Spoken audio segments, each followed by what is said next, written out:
The following Square and Compass interview features Sydney Oberholtzer of the Setup Series podcast. She is a marketing consultant in the music industry, and her podcast discusses experiences working behind the scenes in the music industry into actionable advice anyone can use in their life, no matter the industry. And in this case, actionable advice that can be used in our Masonic lodges and Masonic temples. This week, we're very proud to have as a sponsor Al Teshuba of Platinum Realty Inc. Brokerage. The contact information is located on the screen. And with that, another episode of the Square and Compass podcast. Morning. All right. Another episode of the Square and Compass podcast, this time with Sydney Oberholtzer of the Set Up podcast. So thank you so much for joining us. Thank you so much for having me. And I must say, I'm very impressed by the way you pronounce my last name. So good job with that. Well, you're welcome. Normally, I'm the absolute worst with pronouncing anybody's name. So I'm happy I got yours right on the first try. Yeah. How are you? I'm well. I'm excited about this podcast because one thing, and this is something I think is just true for life, but I think is especially applicable to Freemasonry, is there's always something from outside of an organization to learn and then potentially to bring into that organization. I think oftentimes groups, it can be a business, it can be a civic group, it can be a religious organization. They have a tendency to sometimes become very insular in how they approach problems, or just how they view things. And the chance to get some insights from, in this case, somebody from the music industry, the business side of music, which is what your podcast focuses on. I came across you when you put up a post talking about a social media post discussing networking and leveraging social media avenues. And I think that there's probably a lot of areas in which Freemasonry can learn and take some ideas and modify some ideas from your space to our space. Absolutely. And I think more than ever now, people are starting to realize that because there are no longer in-person events or when you typically, thrive with seeing others face to face. I think people, whether it's an organization, a brand, an event, live music, I think we all have that in common where, okay, what do you do once your circle is no longer near you physically? And how can you expand that? And what better way than to create an online presence that resonates with others? So I absolutely agree. I think there's definitely some things that you can learn outside of the organization that can help and translate into how you can grow and moving forward. Because I think more than ever, too, we have so many resources at our fingertips. And that's something that I remind myself too, as well. Like, I ask questions, I ask myself questions, I ask like my partner questions, and it's so much easier to find it online. And there are certain ways to go about it. So yeah, I mean, I'm happy to talk about anything. I guess, yeah, let me know. Well, let's start with kind of how I discovered you and discovered the Set Up podcast, which deals with the music industry, but particularly it seems to deal with kind of the business side of the music industry. Mm-hmm. Now, I can't think of, this is just from the outside looking in. It seems like of in all the different industries, I can't think of anything that seems to have gone through more sudden change than the business side or just the music industry in general. I'm 37. I remember my first cassette tape was it was Teenage Mutant Ninja Turtles, the soundtrack. Number two, because my cousin Lisa, shout out to Lisa, she knew I loved Vanilla Ice, so she got me that for the Vanilla Ice song. But you go from cassettes just in my lifetime, to CDs, to downloading, to artists suing Napster, to streaming services, to YouTube. Just Freemasonry is famous for not liking change, right? We're known as very traditional organization, and I think that's a good thing in a lot of ways. But changes comes whether you like it or not, and certainly Mhm. some would call it the intrusion or otherwise the expansion of social media in our lives. Freemasons aren't immune to that. So I guess from the perspective of the music industry and the business side of it, what type of changes have there been that maybe we don't even realize, and how can other groups learn from those changes? Yeah, I mean, first off, I love the parallel that you're making. I think that's really interesting. I'm a fan of change. I think once you start to welcome it, it won't be so hard because I think the first step is like, okay, it's disrupting your life, how do you adapt to it and how do you cope with it? And I think the people that adopt it early on suffer less challenges moving forward because especially when there's new technology or something, there's not as many features, there's not as many things that you have to be overwhelmed with, and so you can learn as it grows. So I mean, I think the obvious one is like what we're doing right now, Zoom. I think that's kind of a learning curve in itself, especially when you're not acclimated to even ever touching this video conferencing. And I think it's shown too that like it affects so many different things. We have to, I mean, well, opens up so many doors because I don't think maybe we would have met if we didn't have social media or have Zoom, um, especially with the locations that we're in. So that's like such a great factor into like even expanding. But I mean, other than that, like the biggest the biggest ones I see is it's more so a mentality change online. I think like, there are a lot more social media platforms. Maybe some of them like I don't even touch some of them like TikTok, but I think there's a different type of I think now we could really narrow it down to understanding like the type of people that use social media platforms. Like they're not for everyone anymore. And I think people kind of, yeah, they like kind of feel comfortable using different ones. I mean, yeah, other than that, like I wouldn't say no, I wouldn't say necessarily a tech change, but like a lifestyle change. I don't know about you and like the social distancing and restrictions in your area, but here in Chicago, it's pretty strict. So it's definitely a lifestyle change. The fact that I plan around like when I'm going to the grocery store, like when I'm seeing my friends, and I really have to think about like all the factors that go into it based on like how I'm planning even like hanging out with people. Um, I feel like I'm going on a rant now, so I apologize for that. But yeah, I think the main changes are just like lifestyle mindset and yeah, like you said, like taking it online and having to be okay with it, even if it's not necessarily your thing.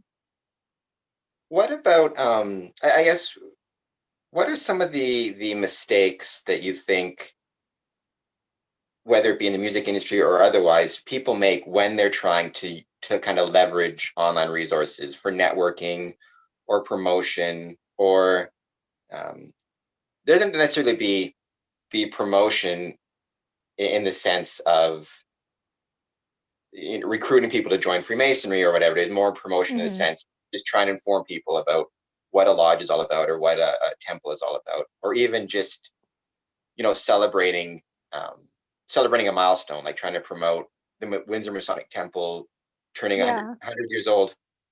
What are some of the mistakes you see people making in those areas?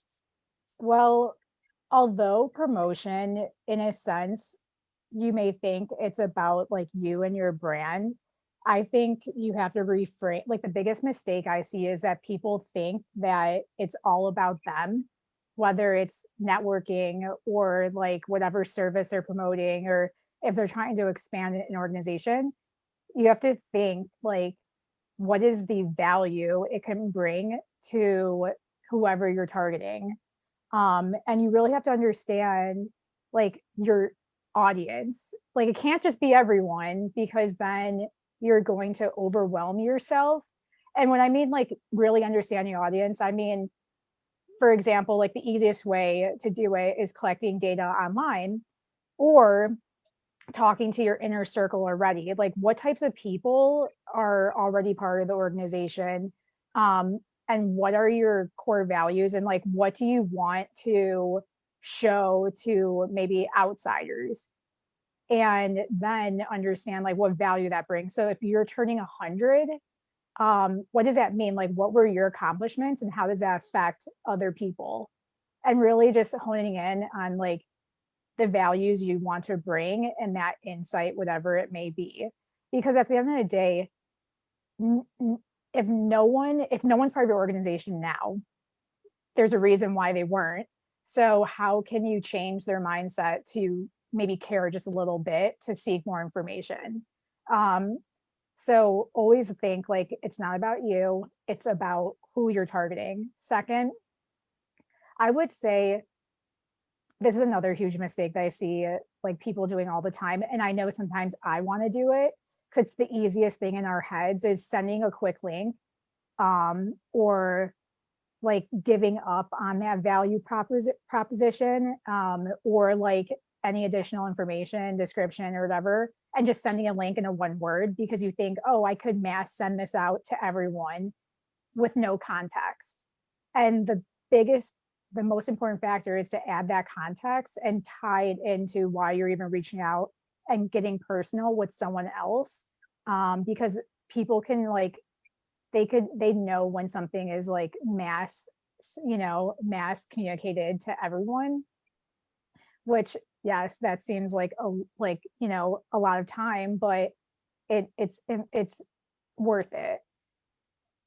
But yeah, so I guess those two things are honestly my biggest pet peeves. And I know sometimes I feel like I want to do it too because it seems easier to send out like the same message to everyone, but it's kind of a detriment to you because you're not going to get the same engagement, you're not going to get the message, and then you're going to have to spin your wheels again and mass communicate the same message. That doesn't work.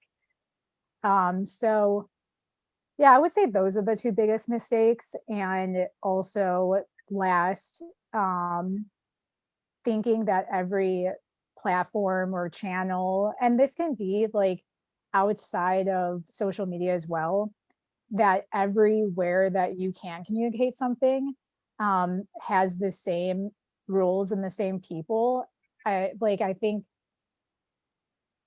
you have to change it up based off of like the type of platform it is. If you understand what I'm saying, like, you know, for example, LinkedIn is my favorite platform in the whole world, but I find that people engage and I can reach more when I'm really being like vulnerable and sharing my entire process and like oversharing basically.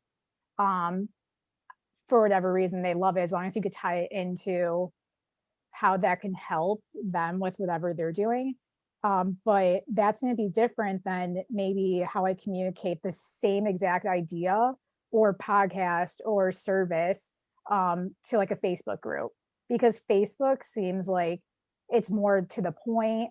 Like, people are there for a reason and you know what that reason is. So I guess those three things would be it if you had to walk away with takeaways from those mistakes. Those are great takeaways. I put up the whole interview, but then I also divide it up into clips, which I post throughout the week. So those three mistakes are definitely clip worthy because it's something not just Freemasons, but I think myself, I just make those mistakes in even outside of Freemasonry, just using social media in general to try to promote whatever it might be. Um, Hmm. And I think like, on top of, I think one thing that I've always thought too is like, if you provide, and I keep using the word value. So what I mean by that is like insight, tips. When someone's asking a question, like respond with the information that they're seeking. Like don't respond and be like, here's my episode that describes this. Because like again, I wouldn't always send links, but I think in person, like whether you're part of already a circle or an organization, whether you're in person at events or outside of it online, always think like it should never feel like it's a small talk or like, just like one back and forth. The best conversations, the best engagements go when you keep going.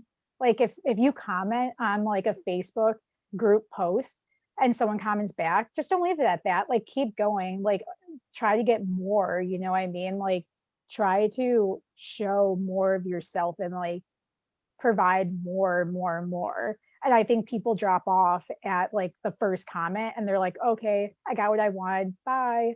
You know what I mean? So I think it's just carrying, that's one thing that we could bring is like, who are we as humans on a one-to-one like meeting or interaction at an event, and how can we bring that online? We forget that sometimes. how do you, or what would you suggest for navigating um, kind of the tension between trying to please what you'd imagine would be your target demographic, or promoting within what you'd view as your target demographic? I always like the expression "hunt where the ducks are," or "fish where the Yeah. fish are."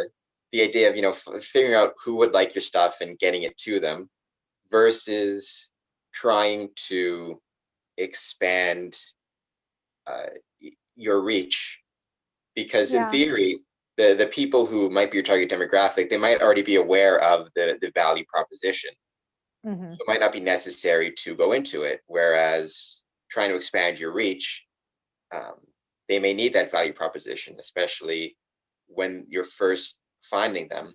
And then if Yeah. you go too far, out of your demographic, you might go past those who are interested into the, not so good side of social media, or especially with Freemasonry. I mean, depending what you type into Google, you can get some interesting things popping up, and you comments on YouTube videos, things like that. So I guess it seems like there's this very narrow road between finding and pleasing your demographic on one side, and kind of avoiding the trolls or avoiding negativity on the other side, and trying to find that group of persuadable, might be the term, or people who could be persuaded. Yeah.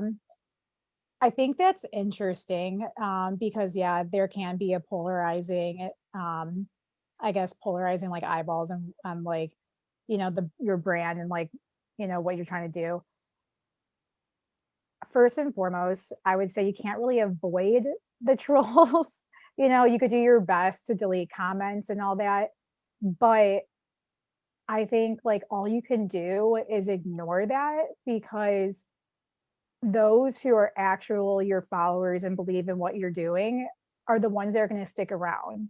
You don't necessarily want the ones that see those comments and believe them, because if you have, you know, not only the text, the imagery, and like the brand, and when I mean brand too, like if someone goes to any of your online profiles and, well, first off, they should be cohesive and consistent. So you should use the same text, the same wording, the same like feelings that you want to invoke, the same imagery of like on top of the color scheme. But that's like, it doesn't have to be, because like you don't have to have a design eye.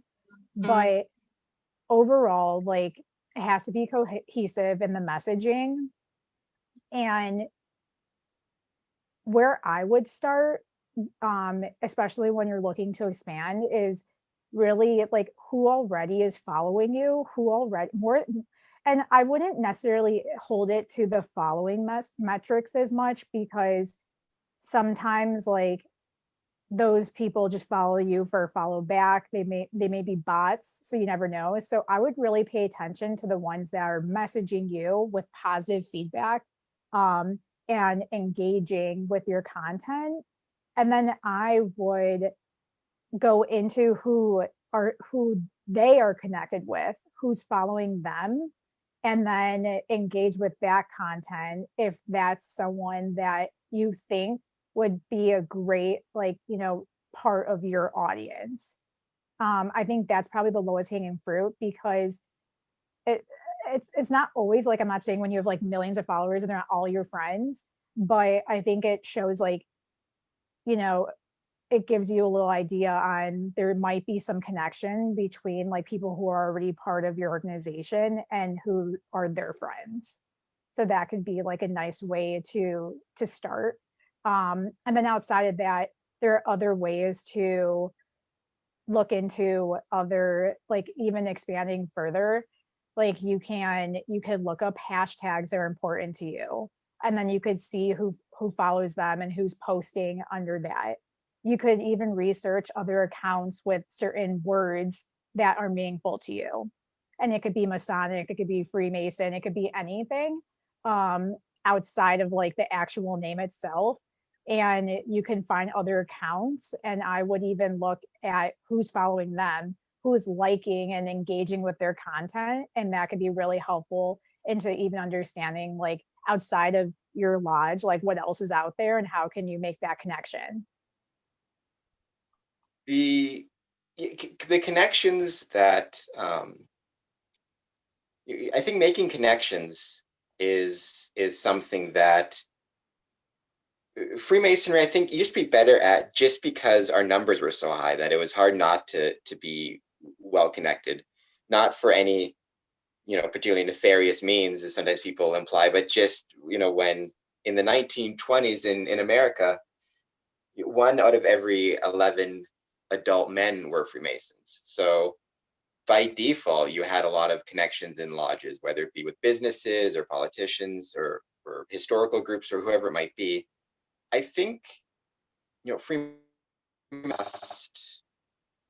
we, we we've lost the ability to kind of grow those connections or network those connections, especially to people who might not be members but may still have, value to bring Mhm. to, whether it be groups that are interested in heritage. I mean, most Masonic temples, the special, were built between 1870 and 1930. So heritage groups, architectural societies, it just seems like there's a lot of spaces for connections that aren't being made, um, Mhm. in Freemasonry. From the music industry perspective, um, I've heard, I think I must have heard a million times growing up through the last few years, this would be the death of the music industry, especially when streaming came out.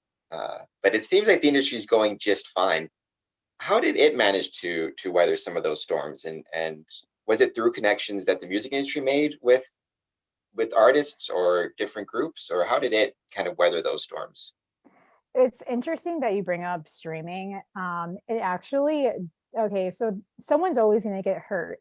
And in that instance, I think, well, streaming is actually like really great to be discovered. And it's really awesome because it levels the playing field for like new artists to be heard.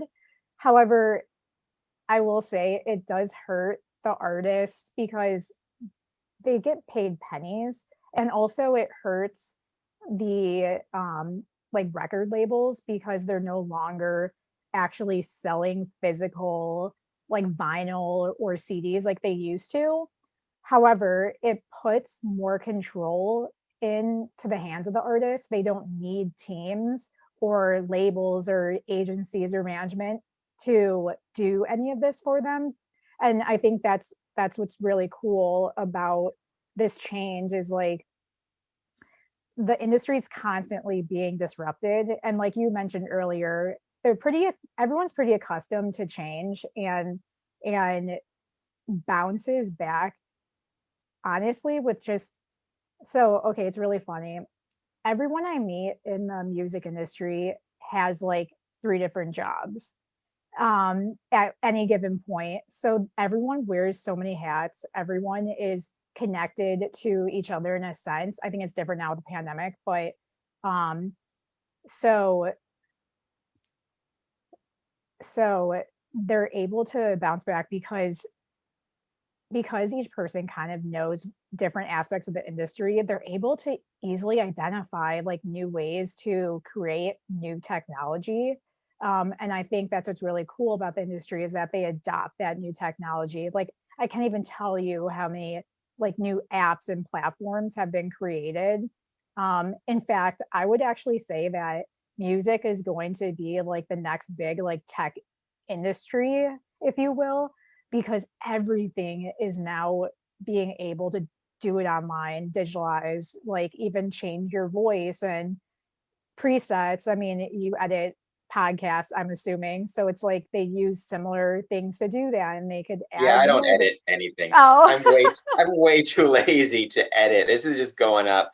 I cut out the first 5 seconds when it's just blank air, and then the last, after I hit stop recording. But I'm way too lazy to be editing things. well, good for you. I'm not as confident in my abilities of being a host without editing. So I like am pretty tedious with it. But I think like just going back to the industry always bounces back and they always find new ways to do things. Like if there's a will, there's a way. And I will say like a lot of people are struggling all the time, but as long as they're consistent and they keep with it and they and what I've always seen too, especially now speaking with so many people in the industry, once you make a connection, they like follow their gut and they like keep going and they make that really authentic connection, you know what I mean? That they believe in and they're like, I don't know, it just, yes, there are people that use each other in the industry and they're toxic, but for the most part, like people are in it to help, not like to help others along the way. And you made an interesting point earlier that I wanted to speak to regarding the fact that you understood, like in the past, more so, how there were like, Masons in high places and in different industries, or you named a couple different things. I would suggest, honestly, like if you're not already doing it, holding like networking events or workshops that are maybe where you're partnering with someone in a particular business or industry that you're looking to explore to expand the organization and like whether it's conversational or leading with education within whatever topic, that might be a good way. And the great thing about online events is like you can connect it to Eventbrite for free and then you can collect emails, and that's an easy way to build your email list. And I don't think that's something that you could particularly do in person because people just show up normally. They're not going to give like their email, to enter the event. So that could be something. Yeah, and I think that goes to kind of the heart of the one of the Masonic struggles right now is we've always had this understanding in Freemasonry that Freemasons don't recruit. It's always been kind of one of the tenets of Masonic ideals is that if somebody's interested in joining, they should approach you as opposed to a Mason making any type of Mm, approach. But I think that somehow it got, there's always been historically this idea that there's a difference between improper solicitation, which is recruitment or promising favors uh, or just, making promises about the craft that aren't true, or just doing different kind of underhanded ways to encourage membership versus, um, you know, promotion or, it doesn't, you don't need to be connecting with a group to get them because you want membership. You can just be connecting with the group because you have something valuable to say, or you have Mhm. something worth showing off. Like, the Windsor Masonic Temple. I think whether or not anybody joins because they see it or tour it or book it for an event, it's a valuable building that should be um, promoted and shown off, and Mhm. it's worth discussing with groups who may be interested, and then that can connect you to, if when you go out and you show off the Masonic Temple and then somebody has a wedding, they need a venue. So it kind of builds on itself, right? It's not, I think we took the idea of not recruiting to mean not talking about ourselves at all, which was never the Yeah. case, right? If you go back in the Windsor Star here, Masonic events were always in the newspaper because there were so many of us that it made sense to put that in. But anyways, yeah, I think that's always been my issue is there's a difference between recruiting and just talking about something you love. Yeah. Yeah, and I think that's where the messaging is important because again, you don't want to always be like look at me, but there's a certain way to do it where it's humble and you're like for that instance, like you want to show the beauty, you want to show what people have been able to do there, if it's a wedding. Um so I guess like as long as like you can share that, I would also take it in a step further and even promote like, even talk about the conversations you're having in this podcast or the people that you're having on it and like what it doesn't necessarily have to do with like what they're doing with the organization, but like what are they doing outside? Like what are their achievements? And again, relate it back to like what values do you want to show that will make people come to you and want to join the organization and want to like associate with you as a person and you know meet with you or whatever it may be at events with you.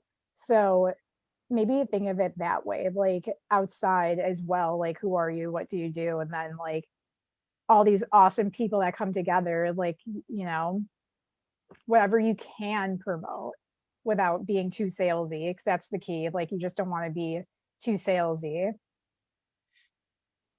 You talked before about you used the phrase, right? The music industry always bounces back.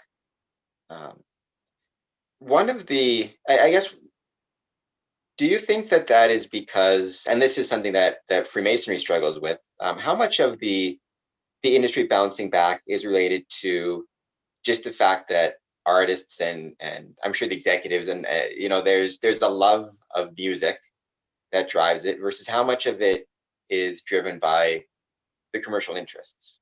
Like um, there's a monetary there's a financial interest in having the industry bounce back because there's a lot of money at play for different groups versus how much is it, people are always going to love music and play music no matter what. um, Hmm. and so the industry will just find that connection of passion and talent and bring it up no matter what. The commercial interest is an emergent property as opposed to the actual underlying cause. I would say more so than not, people are in it just for the love of music. I say that because I don't know exact number, but I will tell you like the more I talk with people and the more that I work with others, it becomes more apparent that it's one of those industries where I'm making up the percentage, so don't hold me to it. Like 90% of people are probably not making anywhere near what someone in a similar role would make in another industry for the love of music. Like then again, like even artists too, like they have to have like a million streams on Spotify to even make some sort of money that's somewhat livable. And then again, the artist is the last cut of it. They have to pay off their songwriters, their producers, like anyone else. And it's really interesting in music where people who don't necessarily even make the music, they can even get a part of the music forever. for as long as it's on, in the world. Um, so it's very interesting. And I would say there are companies that are in it purely for the money, um, as an entity, but the individuals in it are not so as much. But I think those are the ones that are kind of deteriorating. Like, for example, record labels have been historically demonized because it's true, they've taken way too much and they've left the artist with like almost nothing, and they would like, burn them out so fast if they got to that star status. But those are becoming more and more obsolete, when people are starting to realize they could do things on their own. So I guess it really Yeah, depends, and like, do you think that that will, present another one of those seismic changes, or is it already taking place, right? The fact that somebody can leverage YouTube, for example, or right. they don't they don't need necessarily a label behind them to take advantage of uh, social media and a large reach in the way that maybe in the 1980s and 1990s you kind of needed a. There's only so many tapes that you could record of yourself and CDs you could print of yourself. Right now, one YouTube video, one stream, all you need is an iPhone, and you upload it, and you can get however many number of hits depending on how long you've done it for. Right. Right. Yeah. I think I th- I think the idea of like a record deal is always going to be enticing to someone. Um, as much as industry has been changing, they still have that like sentiment, because it's going to be instilled in us for as long as they're around. But I think with the constant, well, right now especially, I think it just accelerated what probably will happen in like 5-10 years across the board, no matter who you are, where, like, who you work for, what industry you're in. um but yeah, it's definitely some a sentiment where people are starting to realize that there there's so many resources out there, and there's so many free resources. And one thing that I always have to like, remind myself is, honestly, what we can do is limitless. We just have to think outside the box, because again, bring it back to like, promotion and networking and all that. We immediately think of social media, but it may not be for everyone. We just have to think like a little bit harder on what we want to do, and how can, like, what is out there and what can we like research, that may make sense for what we're trying to do. Would so you? I guess do you see things maybe cycling back, just for the sake of novelty? I remember hearing Um, about people publishing or recording on vinyl, um, again, which seems, I don't know if it ever stopped. I'm not I primarily get music from YouTube nowadays, but like you hear about um, vinyl. Even heard people, which I thought this would go away forever, making mixtapes again, which seemed like something that was well left in the '80s, but they're coming yeah. too. So, do you think it's just after everything old is new again at some point, and everything turns cycles back? Yeah, I think history definitely repeats itself. I think everything that ever gets created is like a new iteration of something that already existed. Um, and with that, in vinyl in particular, I think I think you're absolutely right. That's such an interesting thing, and I see it all the time where, there are trends these days that people like to get involved in, and then there are those who want to bring back things that have happened that is different because people don't do it anymore. And also, I think what's a really interesting way to approach promoting is nostalgia is a powerful thing too, and maybe that can play in your favor as well.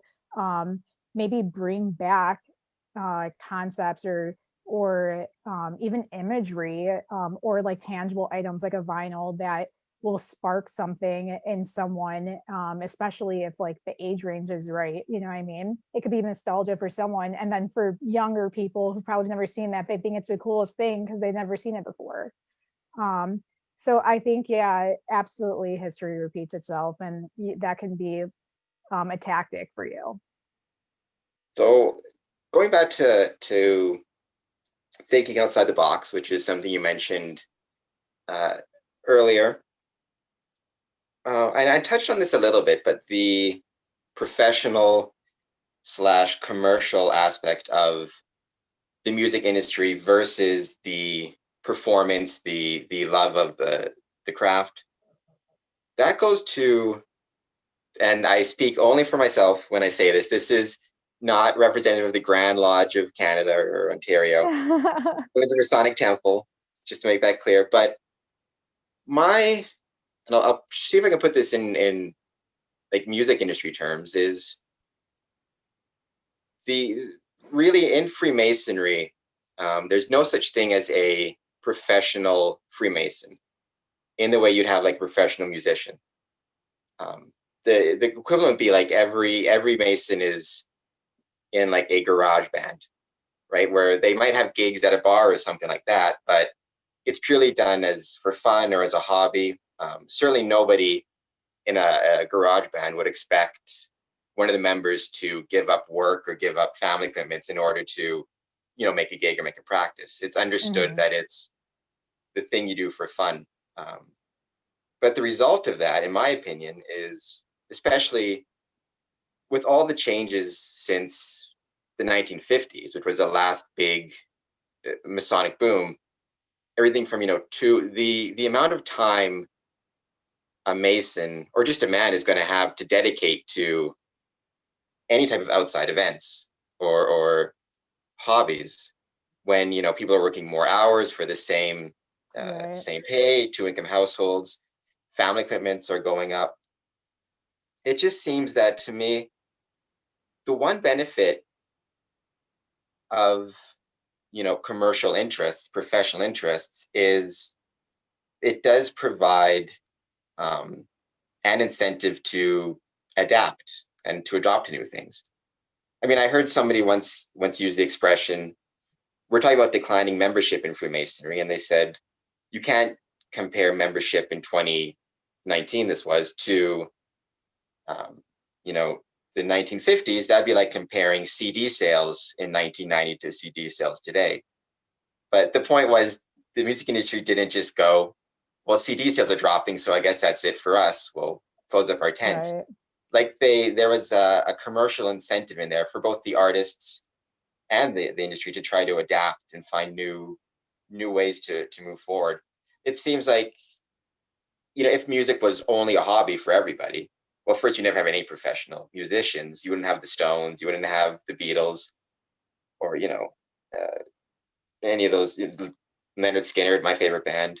It just seems that there is a protective factor in having a professional element in any industry, in any group. Right. I don't know, what you think about that based on your time in the music industry. Well, I think that's definitely an interesting concept.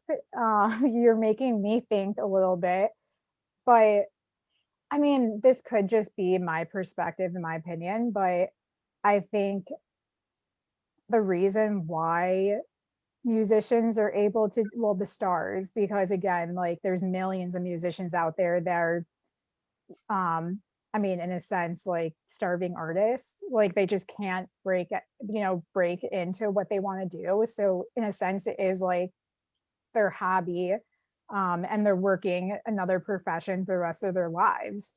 But I mean, I think it's such a tricky subject because the reason why music is making so much money is because people literally profit, like others profited off of artists and their craft for so long, and it wouldn't go directly to the artist. So I mean, I don't know, like, Is that like a distribution problem, or is that in the sense that it's it's more so it's not a distribution problem. It's more so the middlemen. So like the people with the connections, like pretty much they say, hey, pay me a chunk of, your music for the rest of your life. I get a percentage of every sale of anything because I could connect you to this district. Back in the day, yes, it was like actual physical manufacturers and distributors of vinyl and CDs. But on top of that, it's the same thing with managers where a manager will come in and be like, I have connections and I could help you grow, but you have to give me like a percentage of, you know, however much you make with anything that you do. So that's how the music industry has always been. Like the connectors get the fees, and then the musicians who actually make it get what's left over. Um, and so if somehow that could translate, but yeah, I mean, I don't know. That's definitely an interesting concept. It just seems it's like a chicken and the egg scenario because um, how many it's the music industry and really anything where you have a professionalized element um, in like a significant way is full of heartbreaking stories of whatever it might be of people sacrificing living in their cars or doing whatever it is they do to try to get to that professional level. The Hmm. vast majority obviously don't and aren't able to, but some do. And I guess I've always struggled with this idea of in Freemasonry, just because this is what I love. Um, Yeah.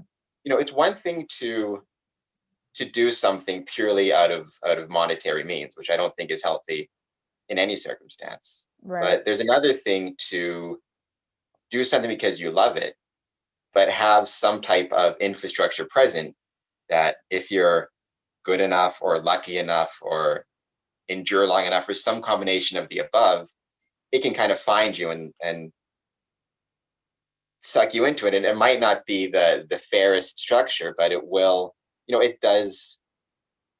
I mean, I guess what do you think the music industry would be if, the Beatles only played high school gyms or like there was never any concerts or any professional touring musicians. It was all Yeah. done at the bars Well, when you and could find the time.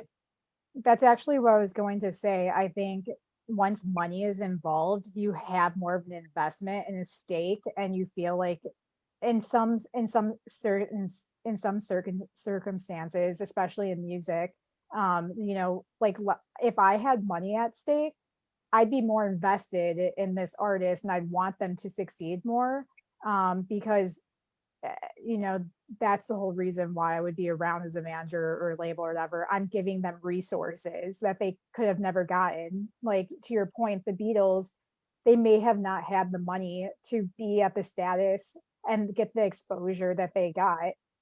And that's a great point and a great example because that's actually what like the agencies or the labels that they worked at, that's the whole point. They offer that to get as big as they were.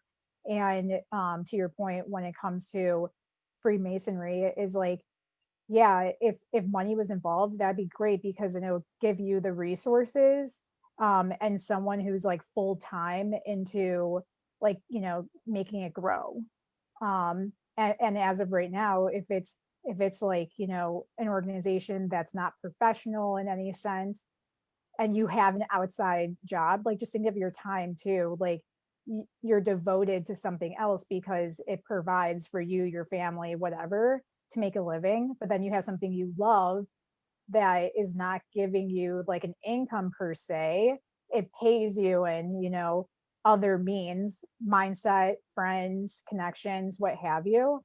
But it's a balance. Like, and if you only had one, then you could definitely devote more time into it to help it grow. But just the reality is it is like, there's only one of you.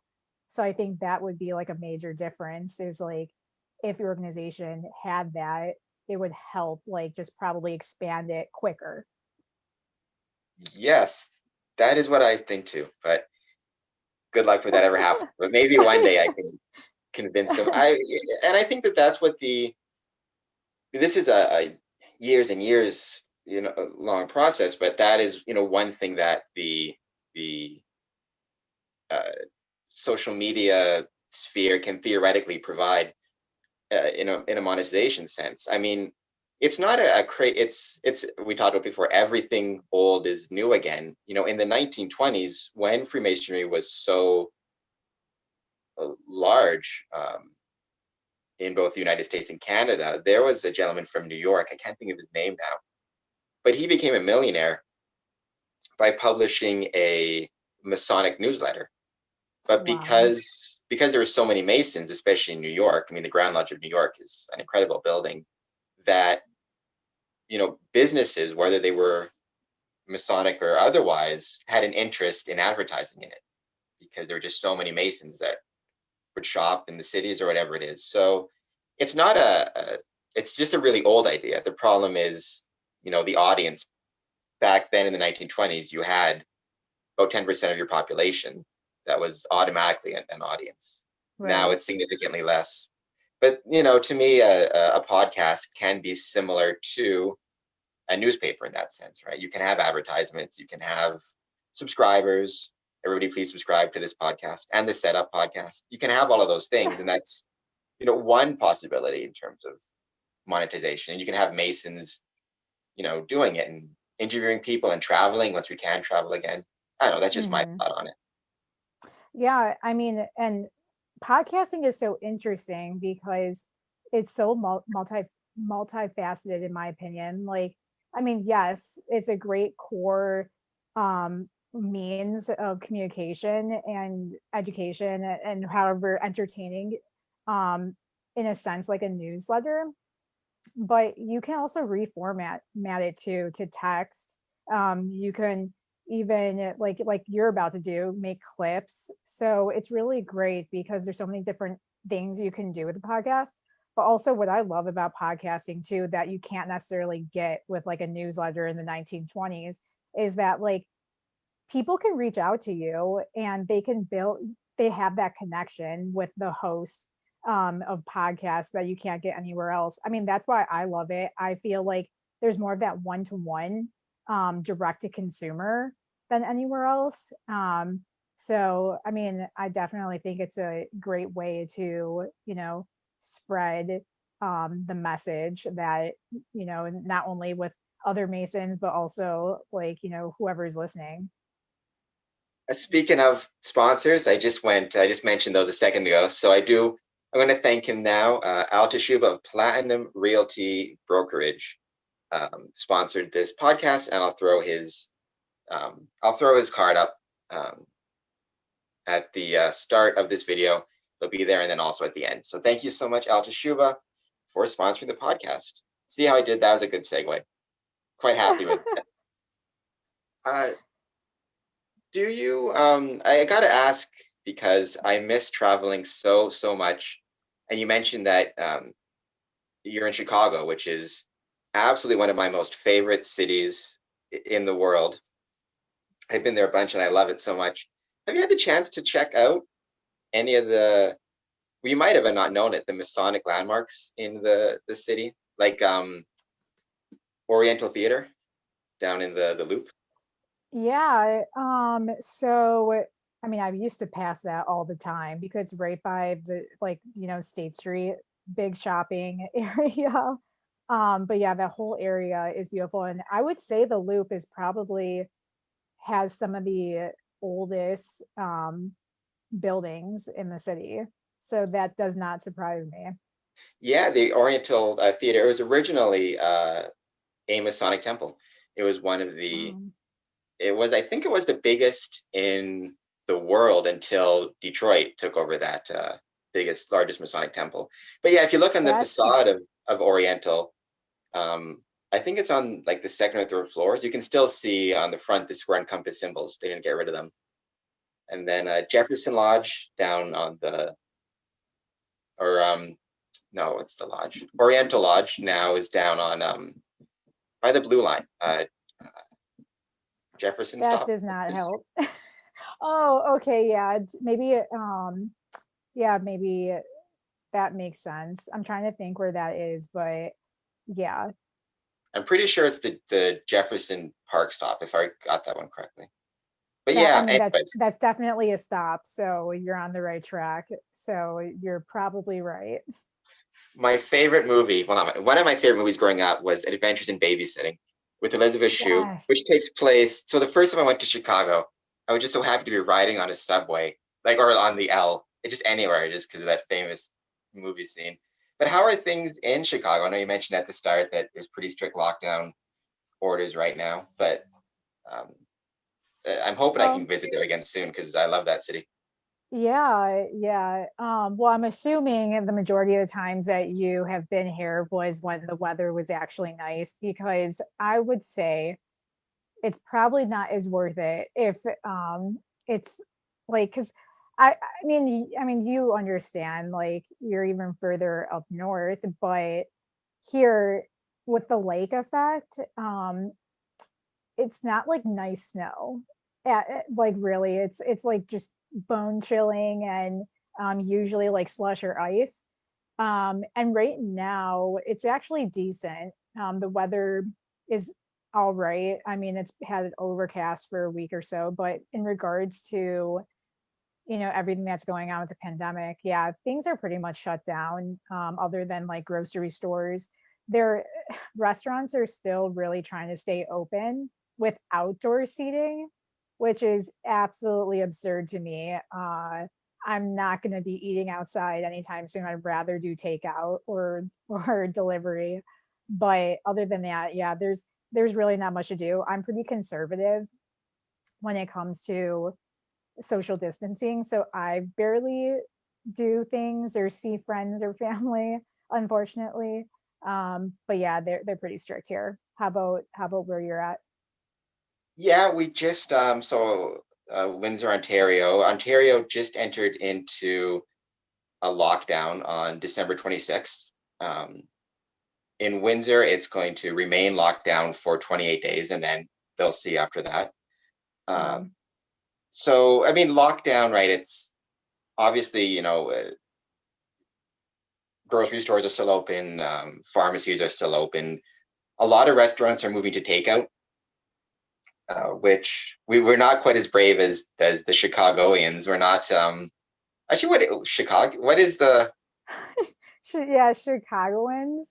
We're not quite as brave as the Chicagoans. We don't have a lot of outside dining. We did during the summer, obviously, but a lot of restaurants are doing takeout, and we've got a thing in Windsor where takeout Tuesdays, where the mayor and city staff are encouraging everybody to order takeout at least once a week to help the restaurants. Yeah, They can. Everybody is just kind of getting by as best they can.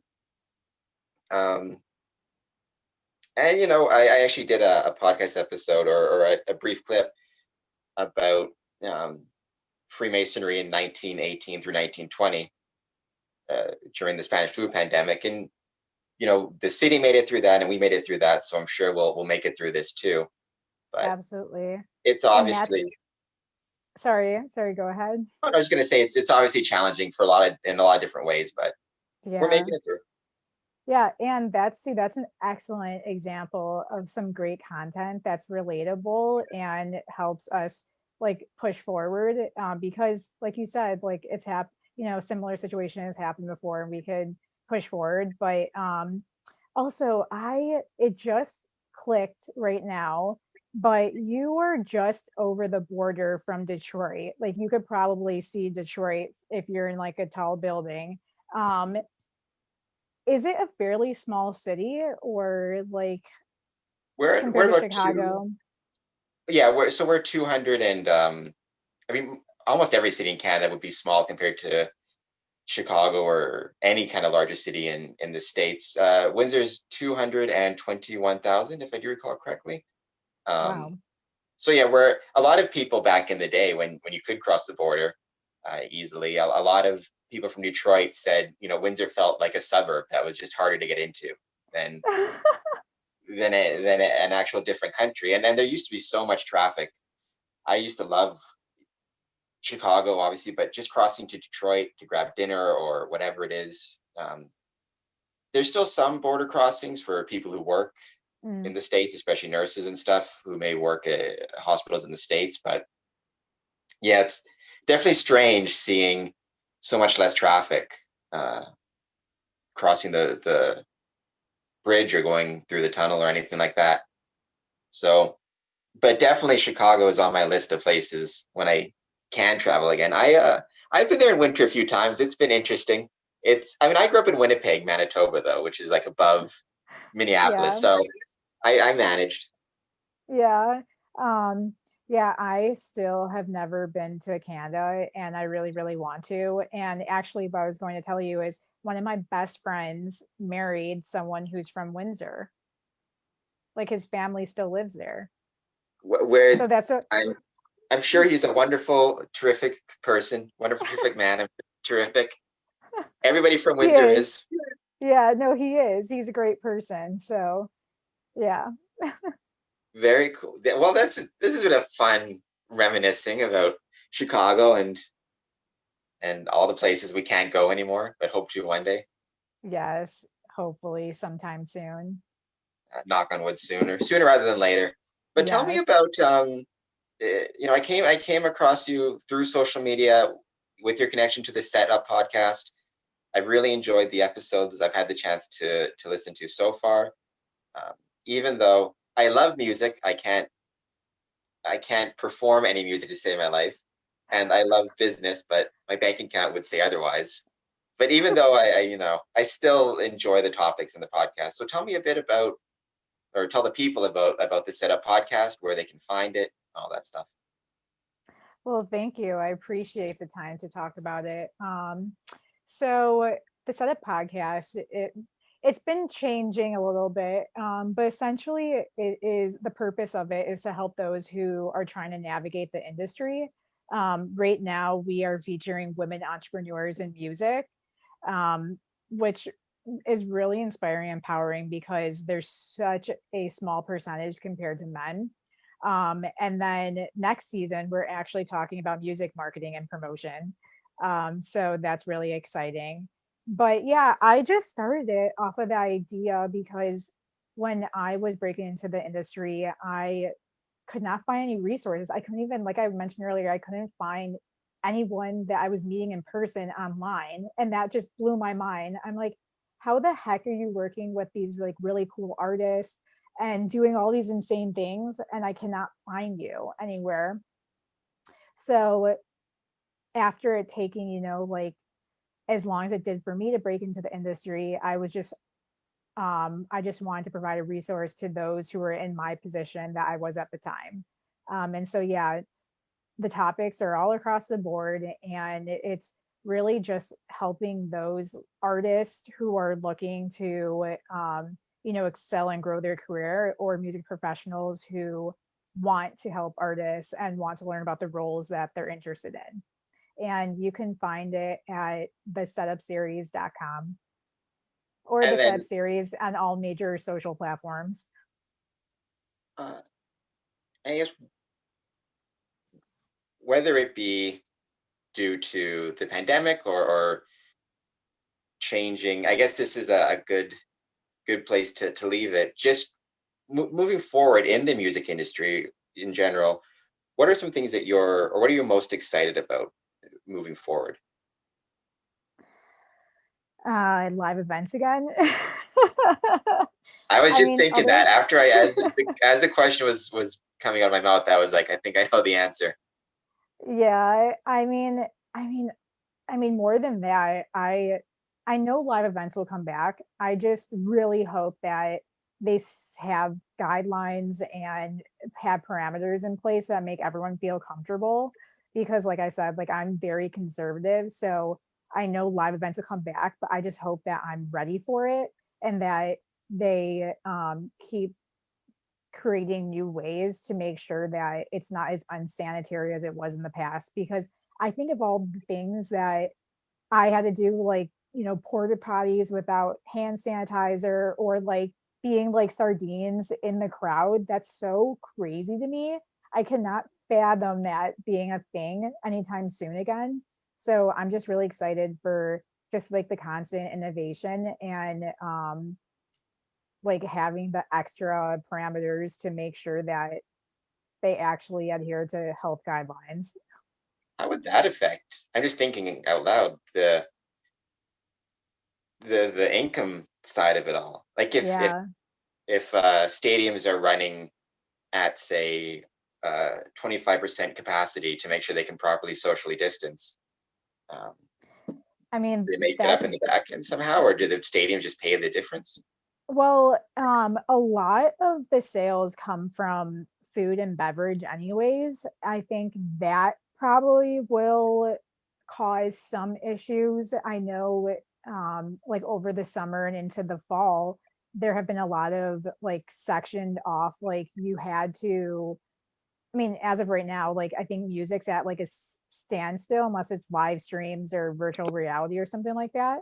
But yeah, in the summer and fall um they had drive-ins, which is like I said, history repeats itself. Like brought it back because they had to, or outdoor events where they can control section off like areas where you and your friends can stay, and then they would just hand deliver food so that people aren't walking back and forth, and then making sure the food is covered completely so that if someone had covid they won't like cough on your food or something. So I could see that being a thing, but I think um that is a huge topic still. Like I don't think anyone really knows how to handle big arenas or even small venues. It's difficult, but I know just like it's just they had to create something new. So a lot of them are time slots, or you yeah are completely sectioned off, and they have to limit the capacity. And I think the limited capacity is going to be something for a long time, and they're just gonna have to figure out a way, because frankly I don't think that music fans are going to pay for like double the cost that they used to, because prices were already crazy at arenas. Like if you think about the floor seats, they were already like $300. And just thinking, nobody really wants to. It'd be strange socially distancing, especially at a depending on the type of concert. Yeah, Like Dave Chappelle, obviously puts on socially distanced comedy shows, but those people can sit, like you're not, in any type of concert. I mean, no more mosh pits, it's no more definitely dancing, weird. nothing like that. Well, so the first drive-in I went to where it was completely sectioned off, and I'm not even kidding, it was like 6 to 8 feet. Like it felt really comfortable, and it was outdoors, and like they made us wear masks the whole time unless that you were eating or drinking. You had to go in your car for that. So that was really awesome. But yeah, it took me a while to realize like no one's surrounding me. So in my head, I thought like, oh, I'm the focus, so people can see me dance. I'm not in a crowd anymore. But at the end of the day, people are just there for the music. They're not like looking around. So people, once you get out of your head, like people are acting normal again. But yeah, it's definitely weird at first, like the fact that you're not surrounded by anyone. Well, I'm a terrible dancer, so I support the ban on dancing just because I can't do it. But thank you so much. This was I really enjoyed this interview, and having somebody from outside of Freemasonry, but having such valuable insights that can be applied to Freemasonry and us, I think to a lot of civic groups, because we're all, even before the pandemic, um, all these kind of civic groups, the Rotary clubs, the Elks, Freemasonry, they were churches, they were all kind of experiencing challenges related to engagement and retention, and networking and all that. So I appreciate the insights, and I think they will be of value to a lot of Masonic lodges and Masonic temples. Well, thank you so much, Cameron. The pleasure is all mine. If you ever need help with anything, any more insights outside of this, like I would love to be a resource. And yeah, I just really appreciate being on this. Thank you so much. Please, everybody watching, go to the Setup Podcast and subscribe, follow it on all the socials.